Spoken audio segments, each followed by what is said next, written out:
தியாகதீபம் அன்னை பூபதியின் 36வது ஆண்டு நினைவேந்தல் நிகழ்வின் இறுதி நிகழ்வு நேற்று மாலை மட்டக்களப்பு நாவலடியில் உள்ள அன்னாரின் சமாதியில் உணர்வுபூர்வமாக நடைபெற்றது.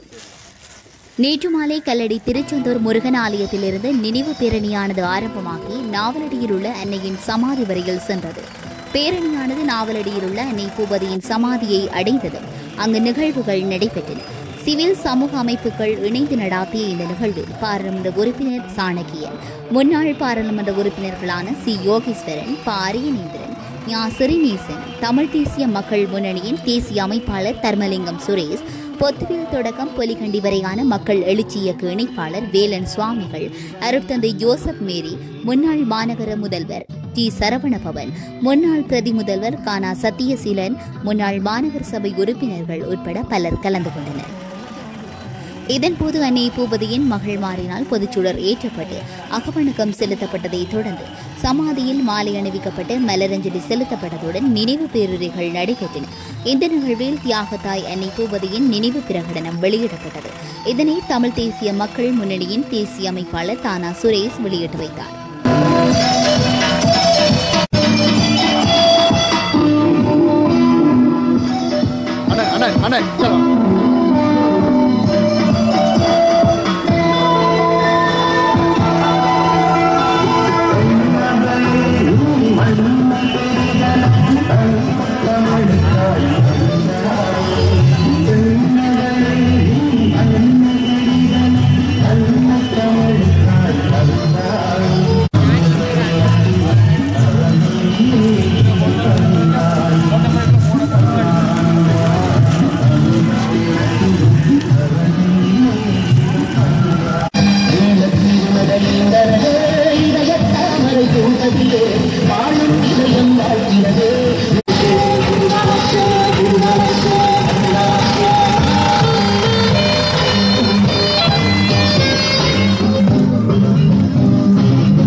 வருடம் தோறும் பல சவால்களுக்கு மத்தியில் நாங்கள் அனுஷ்டித்துக் கொண்டு தேசம் நோக்கி வருகை தந்து தமிழர்களுடைய அந்த பிரதேசங்களில் தமிழ் தேசம் எங்களுடைய தியாகங்களை என்றும் அனுஷ்டிப்பதில் துணிவுடன் மிகவும் கச்சிதமாக செயற்பட்டுக் கொண்டிருக்கின்ற இந்த தமிழ் தேச பற்றாளர்களுடைய இந்த நினைவு நாளில்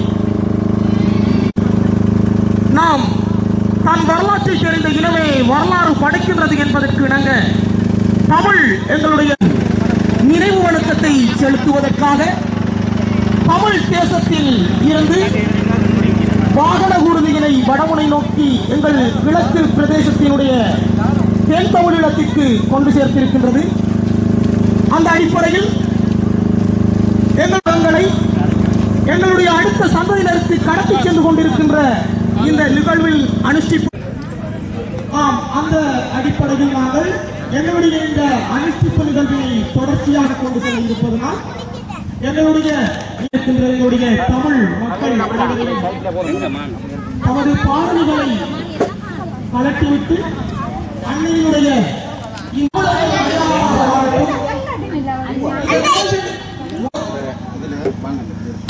அன்பித்து அனைவரும் குழுவினிக்கும்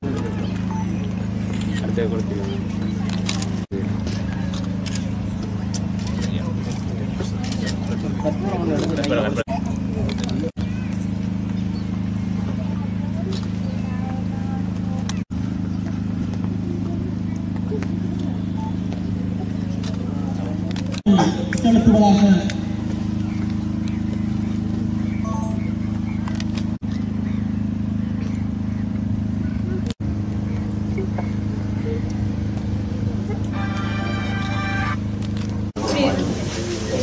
அண்ணா கொஞ்சம் பேர் பேசுகிறேன் கொஞ்சம் பேர்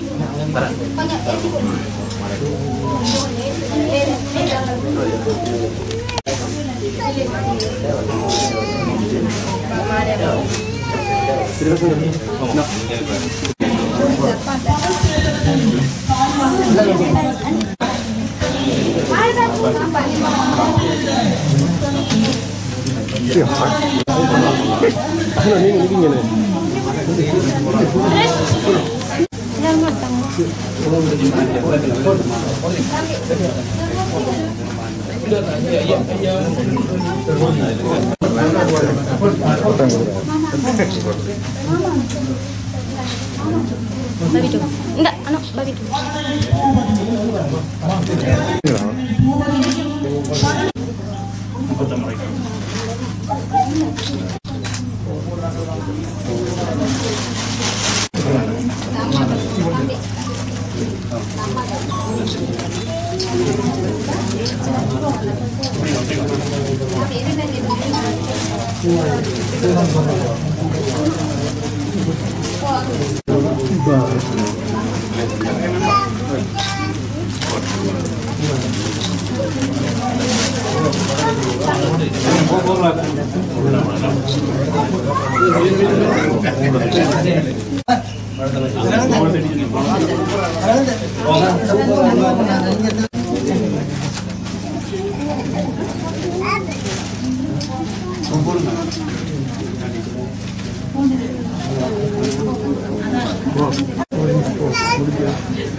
அன்னை பூவதியினுடைய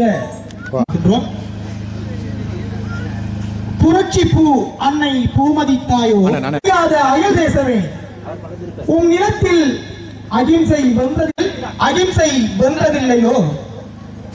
தம் தேசம் காக்க பூவதி தம் உயிர் தந்தாளே. ஆம், நினைவுரையினுடைய முதலாவது மேற்கொண்டிருந்த அடாவடித்தனமான ஆக்கிரமிப்பு இனப்படுகொலை நிகழ்வுகளை எல்லாம் நிறுத்த வேண்டியும் தமிழீழ விடுதலை புலிகளுடன் பேச்சுவார்த்தைக்கு செல்ல வேண்டும் என்ற அடிப்படையிலும் பிரதான 2 கோரிக்கைகளை முன்வைத்து சாகும் வரையான உண்ணாவிரதத்தை இந்த உலக வரலாற்றிலேயே ஒரு தாய், ஒரு பெண் சாகும் வரையான உண்ணாவிரத போராட்டத்தை தன்னுடைய இனத்துக்காக, தன்னுடைய தேசத்துக்காக, இன விடுதலைக்காக மேற்கொண்டு உயிரை தியாகம் செய்த வரலாறு எங்களுடைய தமிழீழ மண்ணிலேயே நடைபெற்றிருக்கிறது. அந்த அப்படியான மிக உன்னதமான அந்த தியாகத்தை எங்களுக்கு நடாத்தி எங்களுடைய இன விடுதலை பயணத்திலே தன்னுடைய சுயநலம் இல்லாத அந்நியர்களை எல்லாம் ஒருங்கிணைத்து, குறிப்பாக கிழக்கிலே அந்நியர் முன்னணி ஊடாக பல இன விடுதலை செயற்பாடுகளை மேற்கொண்டிருந்திருக்கக்கூடிய அன்னையானவர் சாகும் வரை உண்ணாவிரதம் என்ற அடிப்படையிலே நீர்மட்டும் அருந்திக் கொண்டு 30 நாட்கள் கடும் தவம் செய்திருந்த அந்த நினைவேந்தலை இன்று நாங்கள் தமிழர்களாக நினைவேந்திக் கொண்டிருக்கிறோம். அவர்களுடைய கல்லறை சமாதி அமைந்திருக்கின்ற இடத்திலே இங்கே ஈழத்தமிழர்களாக அனைவரும் ஒன்று சேர்ந்து இங்கே இந்த நினைவேந்தலை நடாத்தி கொண்டிருக்கின்றோம். அந்த வகையிலே எங்களுடைய இனம் சார்ந்த விடுதலை பயணத்திலே எப்பொழுதெல்லாம் சுயநலம் மேலோங்குகிறதோ அல்லது நான் பெரியவன் என்ற எண்ணம் மேலோங்குகிறதோ அப்பொழுதெல்லாம் தியாகத்தாய் அன்னை பூபதி போன்ற தியாகிகள், தியாக தீபம் திலீபன் அண்ணா, இன்னும் ஆயிரம் மாவீரர்கள் தங்களுடைய இன்னுயிர்களை, இளமைக்கால வாழ்க்கையை, உலக விருப்பு வெறுப்புகளை துறந்து எமது தேசத்துக்காக, எமது இன விடுதலைக்காக, தமிழ் தேசிய விடுதலை போராட்ட வரலாற்றிலே தங்களை ஆகுதியாக்கி இருக்கிறார்களே, அவர்களுடைய தியாகத்தை நினைக்கும் பொழுது எங்களுக்குள்ளே இருக்கின்ற சிறு சிறு எண்ணங்கள், நான் என்கின்ற அகங்காரமாக இருந்தாலும் சரி, அல்லது என்னுடைய மதம், என்னுடைய பிரதேசம், என்னுடைய கட்சி, என்னுடைய சமூகம் என்று குறுகிய வட்டங்களுக்குள்ளே சிந்திக்கின்ற சிந்தனையை விட்டொழித்து தமிழர்களாக, ஈழத்தமிழர்களாக எங்களுடைய விடுதலை பயணத்திலே நாங்கள் அனைவரும் இன்னும் வீறு கொண்டு பயணிப்போம் என்ற உறுதியைத்தான் அம்மா உங்களுக்கு நாங்கள் இன்றைய தினம் அளிக்கக்கூடியதாக இருக்கிறது. அந்த விதத்திலே அனைவரும் ஒன்றுபட்டு இந்த தியாகங்களுக்கெல்லாம் தலை வணங்கி எங்களுடைய விடுதலையை நோக்கி தொடர்ந்து பயணிப்போம் என்ற உறுதியை சொல்லி இந்த நினைவேந்தலிலே பொத்துவில் தொடக்கம் பொலிகண்டி வரை மக்கள் பேரெழுச்சி இயக்கமும் பங்கு பெற்றி தன்னுடைய அஞ்சலிகளை, வீர வணக்கத்தை செலுத்தி நிற்கின்றது. நன்றி. இளைஞர்களும் எங்கள் முதியவர்களும் செல்வாக்கு உள்ளவர்களும் செல்வாக்கு இல்லாதவர்களும் நாம் எல்லோரும் தமிழர்களாக ஒன்று நனைந்து பின் செல்ல வேண்டும் என்று அந்த அன்னை ஊடாக கேட்டு நிற்கின்றோம். தாய்மானார் சொன்னார், எல்லோரும் இன்புற்றிருக்க நினைப்பதுவே அல்லாமல், எல்லோரும் இன்புற்றிருக்க நினைப்பதுவே அல்லாமல் வேறொன்று அறியேன் பராபரமே என்றார். அந்த உணர்வுதான் இந்த தியாகத்தில் இந்த தாயை தூண்டி இருக்கின்றது. அந்த முழு உணர்வோடு தான் இந்த தாய் தன்னுடைய உயிரையை தியாகம் செய்திருக்கிறார், இனம் வாழ, தமிழர் வாழ. ஆகவே இந்த வேளையில் அந்த தாய் மேல் நாங்கள் ஆணை இட்டு ஒரே முடிவுக்கு வருவோம். நாங்கள் எங்கள் இனத்திற்காக வாழ்வோம். நாங்கள் யாராக இருந்தாலும், என்ன மதமாக இருந்தாலும், என்ன பணியாக இருந்தாலும், என்ன தொழிலாக இருந்தாலும், நாம் எல்லோரும் எங்கள் இதத்திற்காக வாழ்வோம் என்ற ஒரு துணிவை இந்த நாளில் நாம் எல்லோரும் எடுப்போம். எவ்வுயிரும் என் உயிர் போல் எண்ணி இறங்கவும் நின் தெய்வாறு கருணை செய்யாய் பராபரமே என்று பாடினான் தாய்மானான். எவ்வுயிரும் என் உயிர் போல் எண்ணி இறங்கவும் நின் தெய்வ அருட்கருணை செய்யாய். அந்த வேளையில் இந்த தாய்க்கு இதே எண்ணம்தான் அந்த உள்ளத்தில் உதயமாகி இருக்கும். தான் சாகப் போகின்றேன் என்றல்ல, தான் உயிர் நீர்க்கப் போகின்றேன் என்றல்ல, தன்னுடைய உயிர் நீப்பால் இன்னும் ஒரு இனம் உயிர் தழும் என்ற உணர்வோடு இந்த தாய் இந்த பெரும் தியாகத்தை செய்திருக்கின்றார். ஆகவே இந்த தாயை வாழ்த்தும் இந்த பெரும் நாளில் அவருடைய அன்பு பிள்ளைகளை எல்லாம் எண்ணுவோம். அவர்களும் இந்த தாய் பெற்ற உணர்வு பெற்றவர்களாக, இனத்திற்காக அவர்கள் மட்டுமல்லாது நாங்களும் இந்த உணர்வை பெற்றவர்களாக வாழ வேண்டும் என்று மன்றாடுவோம். நித்திய இளைப்பாற்றியை சுவாமி இவருக்கு அளித்தருளும். முடிவில்லாத ஒளி இவர் மேல் ஒளிர்வதாக. ஒளித்து விட்டோம் என்று துடித்தார்கள் எதிரிகள். அவர் ஒளியவில்லை. ஒளி தரும் இறைவனோடு ஒன்றாக வாழ்கின்றார் என்ற உணர்வோடு நன்றி சொல்லி நாமும் அவர் வழி செல்வோம். நன்றி.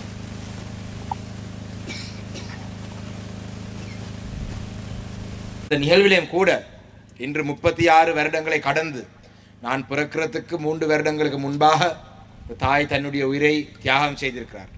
36 வருடங்களுக்கு பிறகும் அணி அணியாக எங்களுடைய மக்கள் திரண்டு வந்து அந்த அன்னையினுடைய தியாகத்துக்கு, அந்த தியாகத்தை மதித்து அஞ்சலி செலுத்துவதற்கு வருகை தருவதை பார்க்கும் பொழுது பெரும் மகிழ்ச்சியாகத்தான் இருக்கின்றது. உண்மையிலே நான் ஒரு அஞ்சலி நிகழ்விலே நான் நீண்ட நேரம் பேச விரும்பவில்லை. ஒரே ஒரு கருத்தை மட்டும்தான் நான் இந்த இடத்திலே பதிவு செய்யலாம்னு நினைக்கின்றேன். அன்று அந்த தாய் 36 வருடங்களுக்கு முன்பாக தன்னுடைய உயிரை தியாகம் செய்தது இந்த மண்ணிலே தமிழ் மக்கள் ஒரு கௌரவமான வாழ்க்கை முன்னெடுக்க வேண்டும், தமிழ் மக்களுக்கு ஒரு சிறந்த ஒரு எதிர்காலம் அமைய வேண்டும், தமிழ் மக்களுடைய அரசியல் அபிலாசைகள் பூர்த்தியாக வேண்டும் என்றதுக்காகத்தான் அந்த தாய் அன்று அந்த உயிரை தியாகம் செய்தார். இன்று நாங்கள் 36 வருடங்களை தாண்டி தமிழ் மக்களுடைய அரசியல், தமிழ் மக்களுக்கு அரசியல் தலைமைத்துவம் வழங்கும் கட்சிகள், மத தலைவர்கள், அரசியல் பிரமுகர்கள், சிவில் சமூக பிரதிநிதிகள் அனைவரும் நாங்கள் செய்யக்கூடிய அந்த தாயினுடைய ஆத்மா சாந்தி அடைவதற்காக நாங்கள் செய்யக்கூடிய ஒரே ஒரு விடயம், அந்த தாய் முன்னெடுத்த அந்த போராட்டத்தை இந்த மக்களுடைய அரசியல் அபிலாசைகளை பூர்த்தி செய்ய வேண்டும், பூர்த்தி அடைய வேண்டும் என்று செய்த அந்த தியாகத்தை நாங்கள் அந்த தியாகத்தை மதிக்கிறதாக இருந்தால், அந்த தியாகத்துக்காக ஒரு அர்த்தம் இருக்கிறதாக இருந்தால், இந்த நாட்டிலே தமிழ் மக்களுக்கு ஒரு நிரந்தரமான ஒரு அரசியல் தீர்வு அமைத்து கொடுக்கிறது தான் எங்கள் அனைவருக்கும் இருக்கும் பொறுப்பு, எங்கள் அனைவருக்கும் இருக்கும் கடமை. அந்த வகையிலே இந்த வருடமானது நான் நினைக்கின்றேன் மீண்டும் ஒரு சந்தர்ப்பம், தமிழ் மக்கள் ஆகிய எங்களுக்கு மீண்டும் ஒரு சந்தர்ப்பம் கிடைக்கும். 5 வருடங்களுக்காக எங்களுக்கு ஒரு சந்தர்ப்பம் வரும். அதுதான் இந்த நாட்டிலே நடக்கும் தேர்தல்கள். அந்த வகையிலே இந்த வருடம் ஜனாதிபதி தேர்தல் ஒன்று நடைபெற இருக்கின்றது.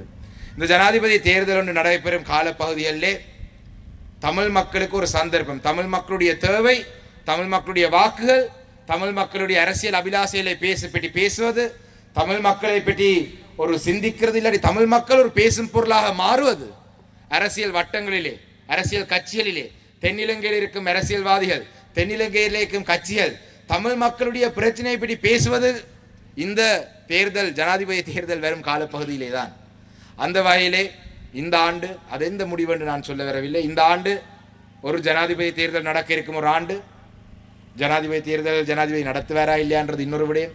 ஜனாதிபதி தேர்தல் அவ்வாறு நடக்குமாக இருந்தால் இந்த தமிழ் மக்களுடைய அரசியல் அபிலாசைகளை பூர்த்தி செய்யக்கூடிய வகையான முடிவுகள் தமிழ் அரசியல் கட்சிகள், தமிழ் மக்களை அரசியல் ரீதியாக வழிநடத்தும் அனைவரும் ஒன்றாக சேர்ந்து எடுக்க வேண்டும் என்றதுதான் நாங்கள் எடுக்கிறது தான் நாங்கள் இந்த தாயினுடைய ஆத்மா சாந்தி அடைவதற்கு 36 வருடங்களுக்கு பின்பும் அந்த தாயினுடைய தியாகத்துக்காக நாங்கள் செய்யக்கூடிய ஒரு விடயம். அந்த வகையிலே இந்த வருடத்திலே நாங்கள் அனைவரும் தமிழ் மக்கள் ஒரு சிறந்த முடிவை நாங்கள் அனைவரும் ஒன்றாக சேர்ந்து எடுக்க வேண்டும் என்ற செய்தியை சொல்லி, எனக்கும் இந்த இடத்திலே சந்தர்ப்பம் பேசுவதற்கு சந்தர்ப்பம் தந்த அன்னை பூவதி அம்மாவுடைய இந்த நினைவேந்தல் நிகழ்வை ஏற்பாடு செய்யும் இந்த ஏற்பாடு குழுவினருக்கு நன்றி சொல்லி என்னுடைய உரையை முடித்துக் கொள்கிறேன். இணைந்திருக்கின்ற அத்தனை உறவுகளுக்கும் இந்த இடத்திலே வணக்கத்தை தெரிவித்துக் கொண்டு, தேசத்தாயை இந்த மண்ணுக்காக ஒந்தளித்து நெஞ்சு கனத்த நினைவுகளோடு இணைந்திருந்தாலும் ஒரு பெருமிதத்துடன் இங்கே அமர்ந்திருக்கின்ற அவருடைய பிள்ளைகள், குறிப்பாக சாந்தி அக்கா, ராதா அக்கா உள்ளிட்ட உறவுகள் அனைவருக்கும் இந்த இடத்திலே தலை வணங்கி, 36 ஆண்டுகள் கடந்த பின்னும் ஒரு தேசத்தாயை பற்றி, ஒரு தாயை பற்றி பேசுகின்றோம் என்று சொன்னால் அது சாதாரண விடயம் அல்ல, ஒரு சாதாரண செய்தி அல்ல, ஒரு சாதாரண நிகழ்வு அல்ல, ஒரு சாதாரண வரலாறு அல்ல. அந்த அடிப்படையிலே 88ஆம் ஆண்டு இந்த தேச விடுதலைக்காக, இந்த மண்ணினுடைய விடுவிற்காக ஒரு தாய், ஒரு பெண் தன்னை மெழுகாக உருக்கி அமைதி படை என்ற போர்வையிலே இலங்கையை ஆக்கிரமித்த அந்த ஆக்கிரமிப்பு படைக்கு சொல்லப்பட்ட செய்தி, எங்களுடைய தியாக தீபம் திலீபன் அவர்களுக்கு பிறகு ஒரு வரலாற்று நிகழ்வாக, ஒரு பொதுமகளாக இந்த மண்ணை ஆக்கிரமித்து எந்த மக்களை பாதுகாக்கிறோம் என்று வந்த இராணுவம் அமைதிப்படை என்ற போர்வையிலே அந்த மக்களுக்கு எதிராக தங்களுடைய ஆயுதங்களை திருப்பிய போது அதற்காக அகிம்சை ரீதியிலே போராடி காந்திய தேசத்தின் முகத்திரியை கிழித்தவர் தான் இந்த பூபதி தாய் அவர்கள். வரலாறுகளை சொல்கின்றோம். 36 ஆண்டுகள் கடந்தும் பல விடயங்களை பேசுகின்றோம். ஆனால் சிங்கள பௌத்த பேரினவாத மனநிலை 70 ஆண்டுகளுக்கு மேற்பட்ட இந்த வரலாற்று தமிழர்களுடைய வரலாற்று நிகழ்விலே இந்த சிங்கள பௌத்த பேரினவாதம் இன்றும் தமிழர் நிலப்பரப்புகளை அடக்கிய அளவும், தமிழர்களை அடக்கிய அளவும், எங்களுடைய மத வழிபாட்டுகளை உடைத்தெறியவும், மத வழிபாட்டுகளை ஆக்கிரமிக்கவும் அவ்வாறான நிலையிலே நாங்கள் என்ன செய்து கொண்டிருக்கின்றோம் என்று சீர்தூக்கி பார்க்க வேண்டிய நிலையிலே நாங்கள் இருக்கின்றோம். உண்மையிலே இந்த தாய்க்கு நாங்கள் எல்லோரும் உண்மையாக இருக்கின்றோமா?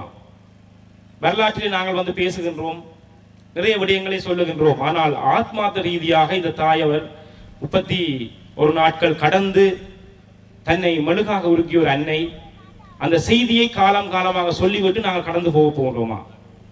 இன்றைக்கு ஒரு ஊர்தி பவனியை ஆரம்பிக்கின்ற போது வெறும் கனத்த மனதோடு நான் அதை பதிவு செய்கின்றேன்.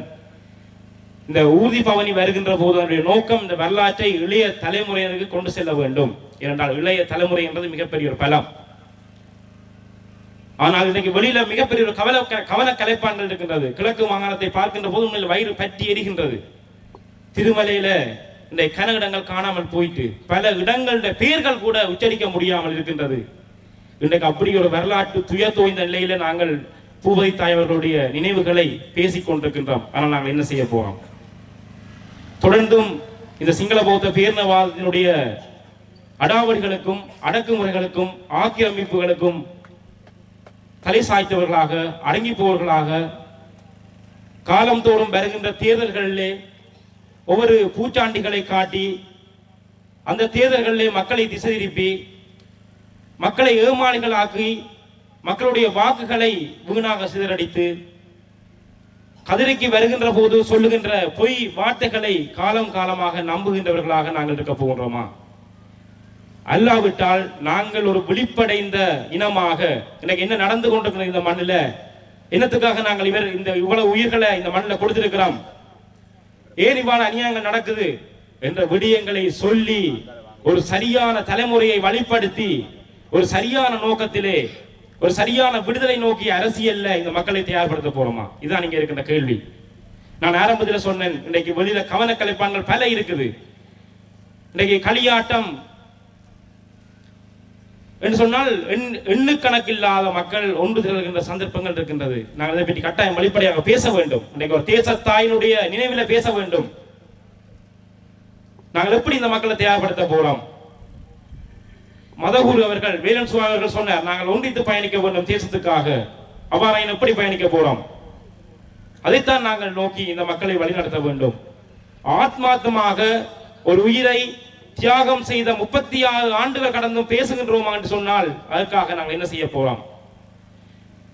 வருகின்ற ஒவ்வொரு தேர்தல்களையும் நாங்கள் ஒவ்வொரு காரணங்களை சொல்லி அவர் அது தருவார், இவர் இது தருவார் என்று சொல்லி காலம் காலமாக ஏமாற்றப்பட்ட பின்னரும் அதை நோக்கி அணி செய்ய போறோமா? அல்லது இன்றைக்கு நடக்கின்ற விடயங்களை சரியான முறையில கையாண்டு எங்கள் மக்களை விழிப்படை இந்த மக்களாக மாற்றி இந்த இளம் தலைமுறையினரை சரியானவர்களாக, இந்த தேசத்தின் காதலர்களாக, தேசம் நோக்கி பயணிக்க வேண்டியவர்களாக மாற்ற போகிறோமா? இந்த நாளில் நாங்கள் இந்த செய்தியை நான் உங்களிடம் கனத்த மனதோடு விட்டு செல்கிறேன். தயவு செய்து அன்பானவர்களே, இங்க நாங்கள் பலர் சூழ்ந்திருக்கிறோம். ஆனால் எங்களுடைய மக்களை மாற்றுகின்ற, மக்களுடைய செயற்பாடுகளை முற்று முழுதாக திசை திருப்புகின்ற செயற்பாடுகள் எங்கள் தேசத்தில் நடந்து கொண்டிருக்குது. இதை நோக்கியும் நாங்கள் நகர்ந்து கொண்டிருக்கிறோம். ஒரு கூட்டம், ஒரு குறிப்பிட்ட அளவு மக்கள் மட்டும்தான், குறிப்பிட்ட அளவு இளைஞர்கள் மட்டும்தான் தேசத்தை நோக்கி, இந்த சிந்தனையை நோக்கி நாங்கள் ஏதோ விடுதலை நோக்கி நகர வேண்டும் என்று சிந்தித்துக் கொண்டிருக்கிறோம்.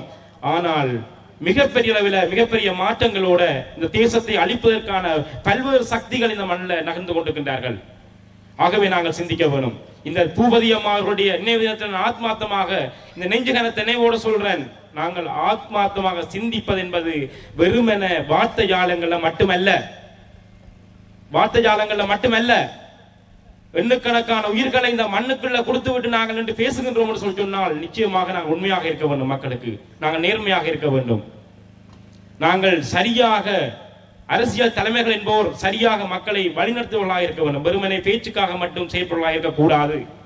அதைத்தான் இந்த பூபதி அம்மா அவர்களுடைய நினைவு நாளில் நான் பேச விரும்புகிறேன். ஆகவே சரியான இளையோர்களை சரியான முறையில் வழிப்படுத்தி ஒரு தேசம் நோக்கிய பயணத்தில் ஒரு விடுதலைக்கான நேர்த்தியான இனமாக எங்களுடைய மக்களை தயார்படுத்த வேண்டிய கால பொறுப்பில் நிற்கிற விடயத்தை இந்த கிழக்கு மாகாணத்தில் இந்த மீன்பாடும் தேன்னாடாம் தென் தமிழ் தேசம் மட்டக்களப்பு மண்ணில் இருந்து சொல்லி வாய்ப்புக்கு நன்றி கூறி விடைபெறுகிறேன். நன்றி, வணக்கம். தியாகத்தாய் உண்ணா நோன்பிருந்து ஒரு அந்நிய படைக்காக உயிரை நீத்திருக்கின்றார். இலங்கை இந்திய ஒப்பந்தம் 1987 ஜூலை மாதம் 29ஆம் தேதி கச்சாத்திடப்பட்டதற்கு பிற்பாடு 1987 நவம்பர் மாதம் 14ஆம் தேதி 13வது அரசியல் அமைப்பு ஒன்று பாராளுமன்றத்திலே நிறைவேற்றப்பட்டு அதனூடாக ஒரு அரசியல் தீர்வு தருவதாக கூறி இணைந்த வடகிழக்கு மாகாண சபைக்கான தேர்தலை கூட நடத்தப்பட்டது. ஆனால் அந்த இலங்கை இந்திய ஒப்பந்தத்தில் நாங்கள் அனுபவித்த பலன் என்னவென்றால் 2 உயிர்களை நாங்கள் இந்த மண்ணுக்காக ஈந்திருக்கின்றோம். முதலாவதாக 1987 செப்டம்பர் மாதம் 27ஆம் தேதி 26 வயது இளைஞனாக இருக்கின்ற தியாகி திலீபனை நாங்கள் இந்த மண்ணிலே ஆகுதியாக்கி இருக்கின்றோம். அதற்கு பிறகு 1988 ஏப்ரல் மாதம் 19ஆம் தேதி இதே நாளிலே ஒரு தாயை நாங்கள் 56 வயது தாயை நாங்கள் இன்று இழந்திருக்கின்றோம். தியாகி திலீபன் அவர்கள் இன்று இருந்தால் 60 வயது, ஒரு வைத்தியராக இருந்திருப்பார், திருமணம் முடித்திருப்பார், புலம்பெயர்ந்த நாட்டிலே வாழ்ந்திருப்பார், அல்லது எமது நாட்டிலே இருந்து ஒரு சிறந்த ஒரு கல்விமானாக இருந்திருப்பார். அன்னை பூவதி அவர்கள் இன்றிருந்தால் 91 வயது பாட்டியாக எம்முடன் வாழ்ந்திருப்பார். ஏன் இவர்களை நாங்கள் பலி கொடுத்தோம்? எதற்காக செய்தோம்? இதை நாங்கள் சிந்திக்க வேண்டியவர்களாக இருக்கின்றோம். ஏன் அந்த உண்ணாவிரதம் என்பதை ஒரு விடுதலை போராளியாக இருந்து தமிழீழ விடுதலை புலிகள் இயக்கத்தின் அரசியல் துறையிலே இருந்து கொண்டு திலீபன் அவர்கள் தாங்கள் ஆயுதத்தினால் மாத்திரமல்ல அகிம்சையினாலும் சாதித்து காட்டுவோம் என்பதை இந்திய படைக்கு எதிராக அவர் செய்தார் என்றால், இந்திய நாடு என்பது அகிம்சை ரீதியான போராட்டத்திலே ஒரு விடுதலை பெற்ற நாடு, காந்தியத்தை பேசுகின்ற நாடு. அந்த காந்தியம் மூலமாக ஒரு விடுதலை கிடைக்கும் என்பதற்காக ஒரு விடுதலை போராளி தன்னை ஈந்தார்.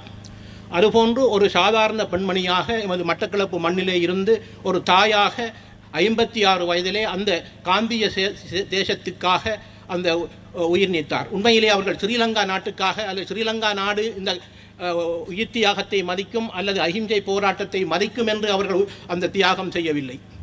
அகிம்சை ரீதியாக காந்திய மூலமாக விடுதலை பெற்ற இந்தியா இந்த அகிம்சை போராட்டத்தை மதிக்கும் என்பதற்காகத்தான் விடுதலை புலிகளின் போராட்ட வீரனும் ஒரு சாதாரண தாயுமே அதை ஈந்திருந்தார். ஆனால் அதை மதிக்கவில்லை.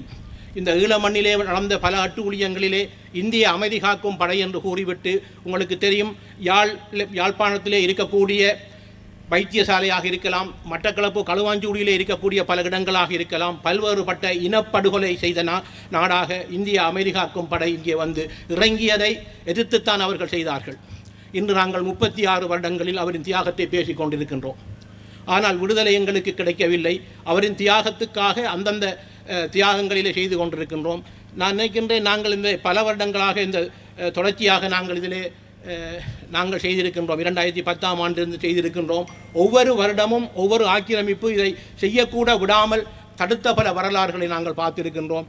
இன்று ஒரு குருவி கூட இல்லை, அந்த காக்கிகளை கூட காணவில்லை, அந்த புலனாய்வாளர்கள் கூட காணவில்லை. ஏனென்றால் எல்லாம் அந்த அரசாங்கத்திலே இருந்து எதிர்வருகின்ற ஒரு தேர்தல் காலத்திலே இவ்வாறு செய்யக்கூடாது என்பதற்காக அவர்கள் அதை மறைத்திருக்கின்றார்கள் அல்லது தடுத்திருக்கின்றார்கள். ஆனால் நாங்கள் இந்த 36 வயதிலே எனக்கு முன்பு பேசிய தவபாலன் அவர்கள் கூறியது போன்று நாங்கள் என்ன செய்ய போகின்றோம் என்பதற்கான விடையைத்தான் நாங்கள் தேட வேண்டியிருக்கின்றது. தமிழீழ விடுதலை புலிகள் இயக்கத்தின் போராட்டம் மௌனித்தேருக்கு பிற்பாடு 2009 மே 18ஆம் தேதிக்கு பிற்பாடு ஒற்றை கதிரையில் ஒரு தலைவனை பார்த்து நாங்கள் இன்று 10 கதிரையில் பல தலைவர்களை பார்க்கின்ற ஒரு துப்பாக்கிய நிலையில் தான் நாங்கள் இருக்கின்றோம். தலைவர்கள் கூடியிருக்கின்றார்கள். ஆனால் தீர்வுகளுக்காகவோ அல்லது தமிழ் தேசியத்தை வளர்ப்பதற்காகவோ எவருமே அணிதிரளவில்லை என்க ஒரு வேதனையைத்தான் இந்த 36 வயதிலும் இந்த அன்னை பூவதியின் நிகழ்விலே நாங்கள் விட்டு செல்ல வேண்டிய ஒரு துப்பாக்கிய நிலையாக நாங்கள் இருந்து கொண்டிருக்கின்றோம். ஆகவே நாங்கள் என்ன செய்ய வேண்டும் என்றால் கட்சிகள் கூட வேண்டும் அல்லது கட்சிகளை வளர்க்க வேண்டும் என்பதல்ல, கட்சிகள் கொள்கையை ஒரு கொள்கையின் கீழ் எல்லா கட்சிகளும் ஒரு தமிழ் தேசியத்திற்கு மேல் இருக்கின்றவர்கள் ஒன்றுபட வேண்டியவர்களாக இருக்கின்றோம். நாங்கள் 2004 22 பாராளுமன்ற உறுப்பினராக இருந்து இன்று 13 தமிழ் தேசிய பாராளுமன்ற உறுப்பினராக 3 கட்சியில் இருந்து நாங்கள் இன்று பாராளுமன்ற உறுப்பினர்களை நாங்கள் வைத்திருக்கின்றோம். தமிழ் தேசியத்துக்காக 13 பாராளுமன்ற உறுப்பினர்கள் இருக்கின்றார்கள், 3 கட்சியைச் சேர்ந்தவர்கள். ஆனால் இந்த 3 கட்சியில் இருந்தாலும் கூட 3 கட்சியிலே இருந்து நாங்கள் ஒரு ஒற்றுமையான ஒரு தீர்வை நாங்கள் பெற முடியாதவர்களாகத்தான் நாங்கள் தமிழ் தேசியத்தை பற்றி பேசிக் கொண்டிருக்கின்றோம். ஆகவே இந்த நேரத்தில் நாங்கள் சிந்திக்க வேண்டியது அரசியல்வாதிகளாக இருந்தாலும் சரி, அல்லது ஆன்மீகவாதிகளாக இருந்தாலும் சரி, அல்லது சமூக சேவையாளர்களாக இருந்தாலும் சரி, தமிழ் தேசத்தை ஒரு குடையின் கீழ் கொண்டு வந்து தமிழ் தேசியத்தை கட்டிக்காக்கக்கூடிய அந்த விடுதலையை பெறுவதற்காக இங்கே எமது மண்ணிலே ஆகுதியான 50,000 மாவீரர்களுக்கும் இவ்வாறான தியாகிகளுக்கும் பொதுமக்களுக்கும் நாங்கள் செலுத்துகின்ற அஞ்சலியாக இந்த பூவதியின் இந்த நினைவு நாளிலே அதை அறைகூவி விடைபெறுகின்றேன். நன்றி, வணக்கம். 36வது நினைவேந்தல் நிகழ்வில் கலந்து கொண்டிருக்கின்ற அனைவருக்கும் இந்நேர வணக்கத்தை தெரிவித்துக் கொண்டு இன்றைய நாள் நாங்கள் ஒரு பிரகடனத்தை இங்கே வெளியிட விரும்புகின்றோம். தியாகத்தாய் அன்னை பூவதி நினைவு பிரகடனம் சிங்கள பௌத்த மேலாதிக்க ஒடுக்குமுறைக்கு எதிராக போராடி வரும் தமிழ் தேசமானது தனது அடிப்படையான அரசியல் உரிமைகளில் எப்போதுமே உறுதியாக இருக்கும் என்ற செய்தியை சிங்கள தேசத்துக்கும் இலங்கை தீவின் மீது கரிசனை கொண்டிருக்கும் சர்வதேச சக்திகளுக்கும் வலியுறுத்தி கூற விரும்புகின்றது. 1980களில் இலங்கையை மையமாக கொண்டிருந்த அமெரிக்க இந்திய பூகோள போட்டி காரணமாக இந்தியா தனது நலனை அடைவதற்காக தமிழர்களின் இனப்பிரச்சனையை கையில் எடுத்திருந்தது. 1987ல் இலங்கையானது இந்திய நலன் சார்ந்து செயற்பட தயாரான நிலையில் இந்தியா தனது தேசிய பாதுகாப்பு நலன்களை உறுதிப்படுத்தி சிங்கள தரப்புடன் உடன்பட்ட பின்னர் எந்த ஒற்றையாட்சிக்கு எதிராக தமிழ் தரப்பை பயன்படுத்தியதோ அதே ஒற்றையாட்சிக்குள்ளான 13ஆம் திருத்தத்தையே தமிழ் மக்களுக்கான தீர்வாக இலங்கை அரசு முன்வைத்திருந்த நிலையில் தமிழ் தரப்பை இந்தியா கைவிட்டிருந்தது. இந்நிலையில் அப்போதிருந்த தமிழ் தரப்புகளாலும் ஒற்றையாட்சிக்குட்பட்ட 13ஆம் திருத்த சட்டம் நிராகரிக்கப்பட்டிருந்தது. இதன் பின்னர் தமிழீழ விடுதலை புலிகளின் நேர்மையான தலைமைத்துவத்தின் காரணமாக ஒற்றையாட்சிக்குள் முடக்கும் செயற்பாடுகள் அனைத்தும் தடுக்கப்பட்டிருந்தன. அந்த காலத்தில் இந்திய படைகள் தமிழர்களுக்கு எதிராக மேற்கொண்ட யுத்தம் மற்றும் படுகொலைகள் மற்றும் மனித உரிமை மீறல்களுக்கு எதிராக குரல் கொடுக்க அறப்போராட்டங்களை நடத்த மட்டு அம்பாறை மாவட்ட அன்னையர் முன்னணி துணிச்சலுடன் களமிறங்கியது. கடந்த 1988 ஜனவரி 4ஆம் தேதி திருமலையிலும் 1988ஆம் ஆண்டு பிப்ரவரி 10ஆம் தேதி கொழும்பிலுமாக அன்னையர் முன்னணியின் நிர்வாக குழுவினர் கொழும்பில் இந்திய அதிகாரிகளுடன் பேச்சுவார்த்தையில் ஈடுபட்டனர். பேச்சுவார்த்தை பலனளித்திராத நிலையில் உடனடியாக போர் நிறுத்தத்தை நடைமுறைப்படுத்த வேண்டும், புலிகளுடன் பேச்சு நடத்தி அமைதி வழியில் தீர்வு காண வேண்டும் என்ற 2 கோரிக்கைகளை முன்வைத்து 1988ஆம் ஆண்டு மார்ச் 19இல் தியாகத்தாய் அன்னை பூவதி அவர்கள் இந்திய அரசுக்கு எதிராக உண்ணா நோன்பு போராட்டத்தை ஆரம்பித்திருந்தார். தியாகத்தாயின் கோரிக்கைகளை இந்திய அரசு நிறைவேற்றாத நிலையில் 1988ஆம் ஆண்டு ஏப்ரல் 19ஆம் தேதி அன்று இதே போன்ற ஒரு நாளில் அன்னை பூவதி ஈகைச்சாவை தழுவிக்கொண்டார். 2009இல் இனப்படுகொலை ஊடாக போராட்டம் மௌனிக்கப்பட்டிருந்தது.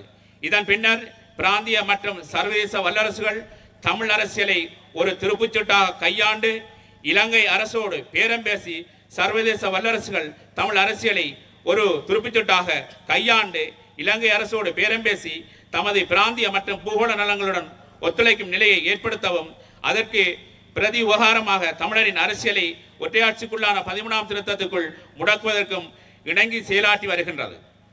அன்னை பூவதி தமிழ் தேசத்து மக்களது நிம்மதியான வாழ்வுக்காக தனது தன்னுயிரை தியாகம் செய்து 36 ஆண்டுகள் கடந்துள்ள நிலையில் இனவழிப்பு மூலம் எமது உரிமை போராட்டம் மௌனிக்க செய்யப்பட்டு இலட்சக்கணக்கான எமது மக்கள் படுகொலை செய்யப்பட்டு பல ஆயிரம் கோடி பெறுமதியான சொத்துக்கள் அளிக்கப்பட்டும் பல்லாயிரக்கணக்கானோர் வலிந்து காணாமல் ஆக்கப்பட்ட பின்னரும் இன்னமும் கொடிய பயங்கரவாத தடை திட்டத்தின் கீழ் ஒடுக்குமுறைகள் தொடர்ந்து கொண்டிருக்கின்றது.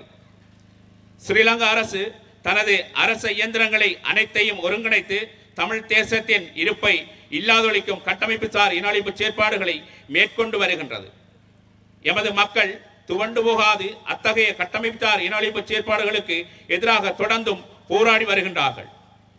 தமிழர் அரசியலை ஒற்றையாட்சிக்குள் முடக்கும் சதி நடவடிக்கைகளை முறியடித்து சிங்களமயமாக்கம், பௌத்தமயமாக்கம், இராணுவமயமாக்கம், அபிவிருத்தி என்ற போர்வையிலான ஆக்கிரமிப்புகள் அனைத்துக்கும் எதிராக துணிவுடன் எதிர்வினையாற்றுவதுடன் தமது உரிமைகளை ஒருபோதும் கைவிடப் போவதில்லை என்ற உறுதியான செய்தியை ஸ்ரீலங்கா அரசுக்கும் சர்வதேச சமூகத்துக்கும் வெளிப்படுத்தி வருகின்றார்கள். இந்திய அரசானது இலங்கையோடு நல்லுறவை பலப்படுத்திக் கொள்வதையோ அல்லது தனது பூகோள அரசியல் நலன்களை பேணுவதையோ அல்லது தென் ஆசிய பிராந்திய வல்லரசாக தன்னை நிலைநிறுத்திக் கொள்வதையோ ஈழத்தமிழ் மக்கள் எதிர்க்கவில்லை. இந்தியாவை எமது நட்பு சக்தியாகவே கருதுகின்றோம். இந்தியாவின் தேசிய நலன்களை பேணுவதில் எமக்கு மிகுந்த விருப்பமும் அக்கறையும் ஈடுபாடும் உண்டு. ஆனால் தமிழ் மக்கள் தமது நட்பு சக்தியாக கருதும் இந்தியா தனது பூகோள நலன்களை பூர்த்தி செய்வதற்காக தமிழ் மக்களை பலிக்கடாவாக்கி தமிழ் மக்களின் நலன்களை முற்றாக புறக்கணிக்கும் செயற்பாட்டை நிறுத்துமாறு கோருகின்றோம். தமிழ் மக்கள் 75 வருடங்களுக்கு மேலாக தொடர்ச்சியாக வலியுறுத்தி வருகின்ற தமிழ் தேச அங்கீகாரத்தையும் அதனுடைய தனித்துவமான இறமையையும் சுயநிர்ணய உரிமையையும் முழுமையாக அனுபவிக்கக்கூடிய சமஷ்டி அடிப்படையிலான தீர்வை அடைய இந்திய அரசும் ஏனைய நட்பு நாடுகளும் இலங்கையை வலியுறுத்த வேண்டும் என்று கூட்டுரிமைக்கான தியாகம் நடந்தேறிய தியாகி அன்னை பூவதியின் 36வது நினைவேந்தல் நாளில் கோரி நிற்கின்றோம்.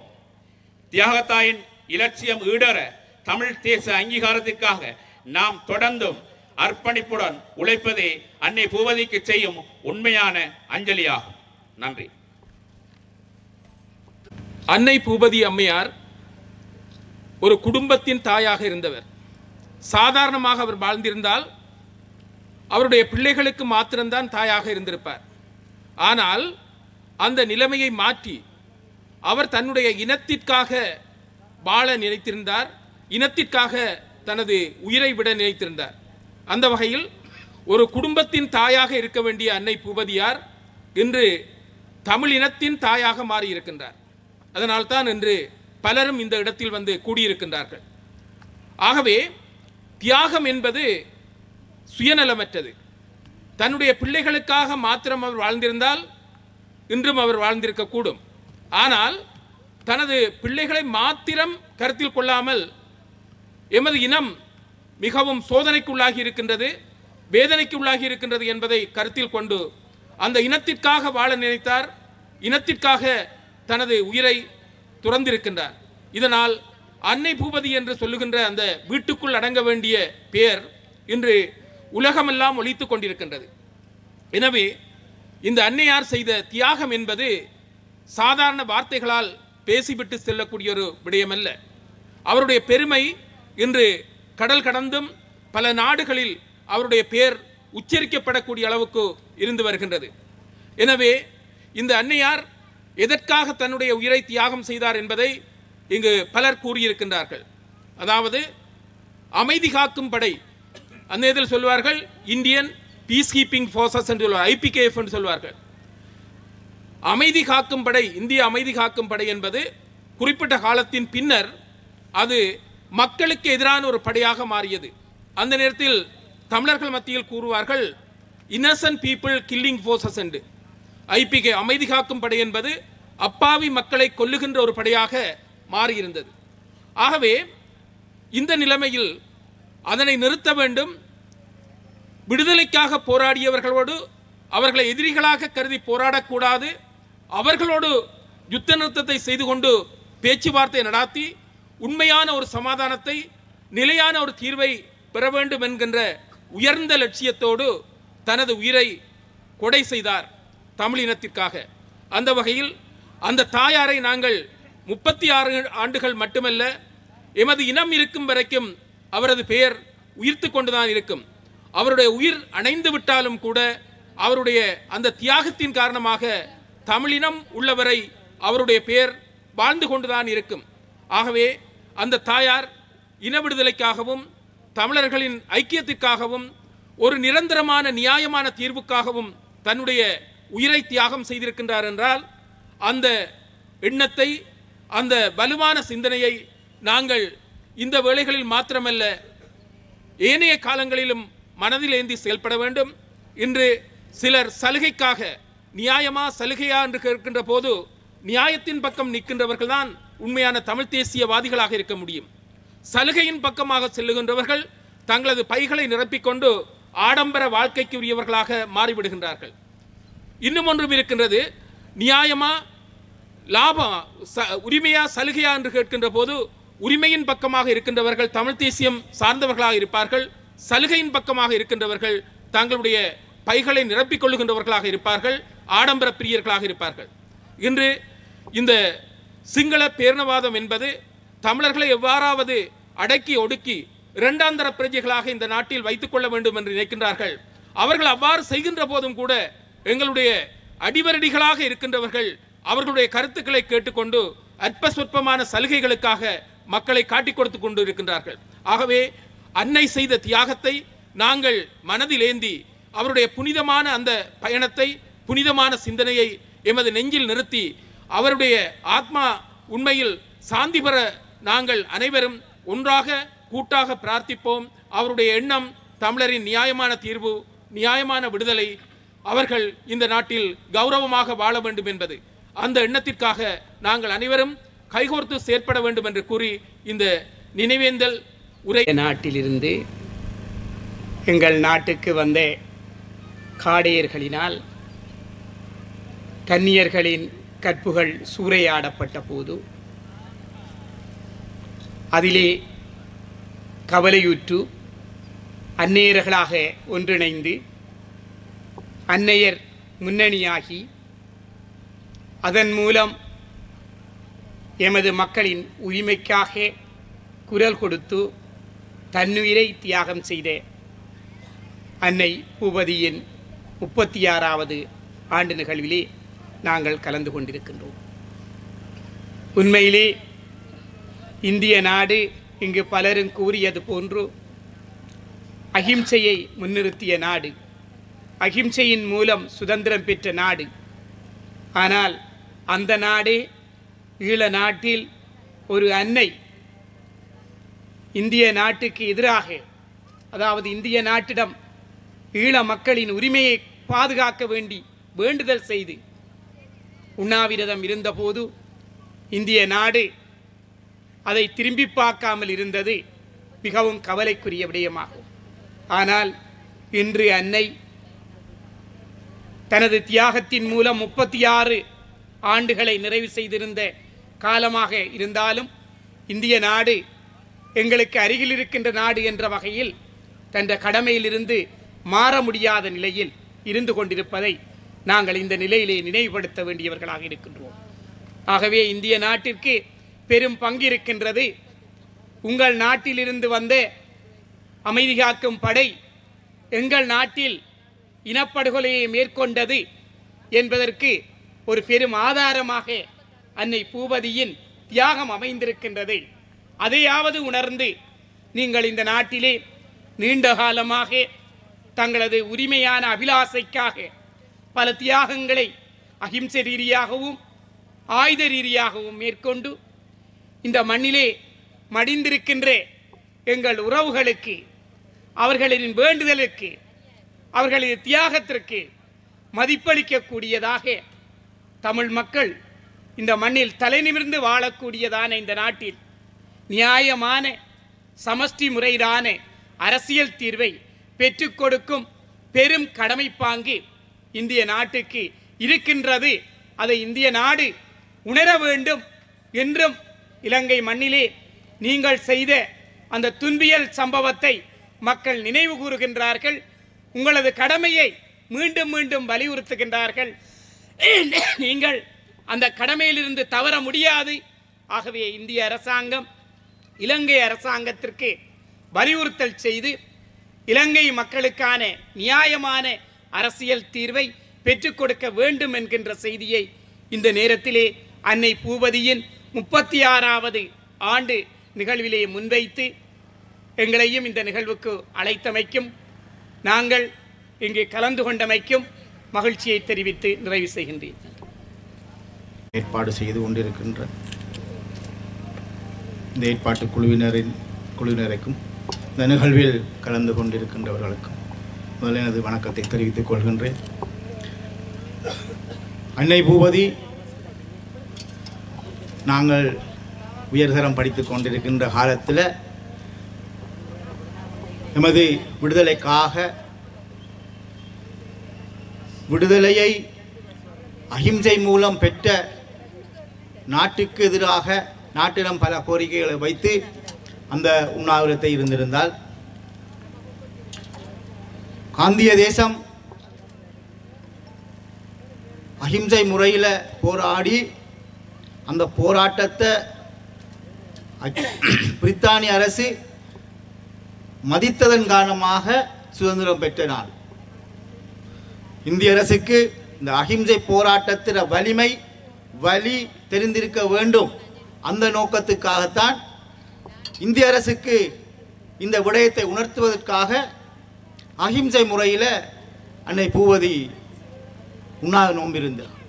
ஆனால் இந்த பாரத தேசம் 2 உயிர்கள் உண்ணான் நோன்பிருந்து மரணிக்கும் வரை தனது இறுக்கமான நிலைப்பாட்டிலிருந்து இம்மி அளவும் இசுகாமல் எமது தமிழ் தேசம் அழிந்து போகின்ற நிலைகளுக்கு எமது மக்களை இட்டு சென்றிருந்தது.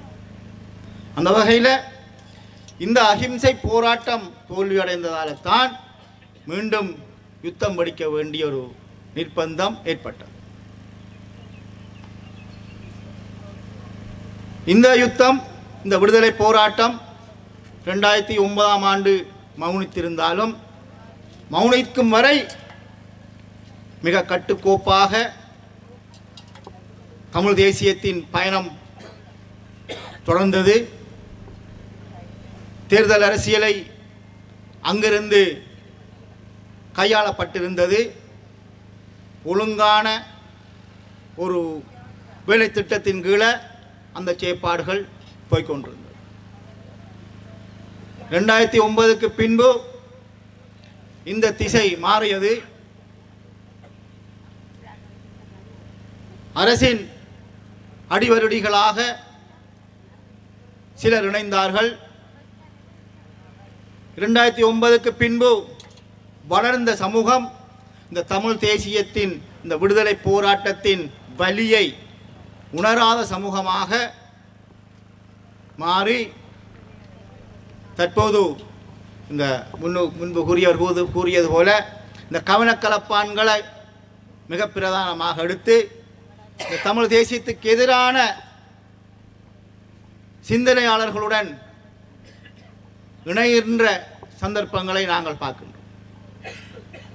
இந்த அன்னை பூவதியின் அந்த தியாகத்தை என்ன நோக்கத்துக்காக அவ அதை செய்தாவோ அந்த நோக்கம் அடையும் வரை நாங்கள் இந்த தமிழ் தேசிய பயணத்திலிருந்து விலகக்கூடாது.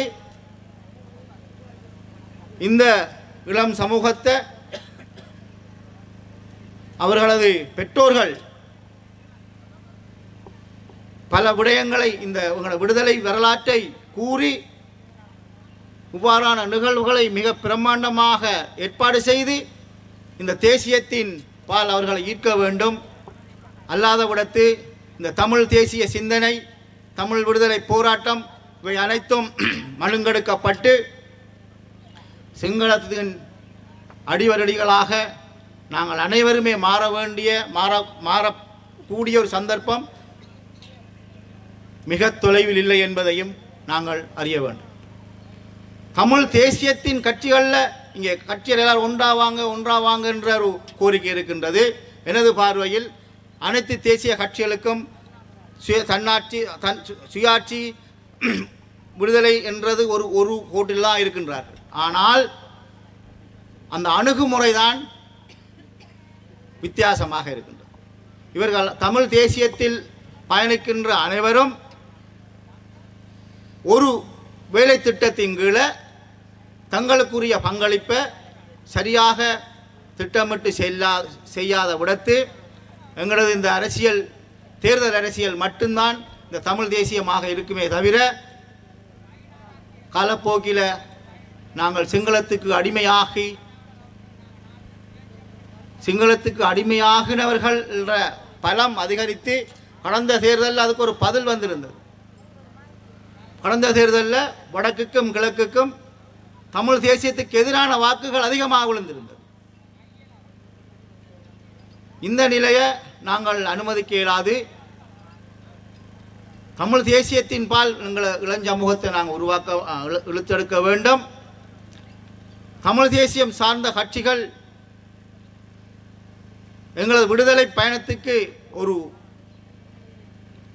திடமான ஒரு வேலை திட்டத்தை தயார்படுத்தி அந்த வேலை திட்டத்தின் கீழே இயங்க வேண்டும். அதன் அர்த்தம் ஒரு குடையின் கீழே இயங்குவதென்றில்லை. தமிழ் தேசிய தேர்தல் அரசியல் என்றது வேறு கட்சிகள் இருக்கலாம். ஆனால் எல்லாரும் நோக்கமும் எங்களோட விடுதலையாக இருக்கும்.